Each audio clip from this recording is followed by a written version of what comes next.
தேவன் ஆவியா இருக்கிறார். ஆவியான தேவனுக்கு ரூபம் ஒன்றும் இல்லையே. ஆனா இப்போ அவர் ரூபம் ஆகணும், மனுஷர் சாயல் ஆகணும். இது டைரக்டாக இதுக்கு ஒரு ஸ்திரீ தேவைப்படுறாங்க. தேவன் இந்த பூமியில மனுஷனா மாறுறதுக்கே ஒரு மனுஷ தேவைப்படுதுங்க. அப்ப உங்களுக்கும் எனக்கும் எவ்வளவு தேவைப்படும். மரியாளை பார்த்தா நான் சொல்லுவேன், அம்மா நீங்க கிருபை பெற்றவர்கள், கிருபையை பெற்றெடுத்தவர்கள்.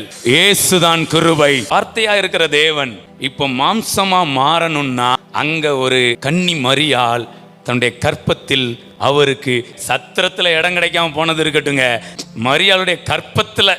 உங்களுக்கு நான் சொல்றேன், எல்லாருக்கும் சில இடத்துல இடம் கிடைக்காம போயிருக்கலாம், சில சத்திரங்கள் உங்களை ஒதுக்கி இருக்கலாம். நான் சொல்றேன், மரியாளின் கற்பத்தில் உங்களுக்கு இடம் கிடைத்திருக்கிறது. சத்திரத்துல இடம் கிடைக்காம பரவாயில்ல, மரியாளுடைய கற்பத்துல இடம் கிடைச்சதில்ல. இதை வைத்து நீங்கள் சரித்திரத்தையே புரட்டி போட்டு விடுவீர்கள்.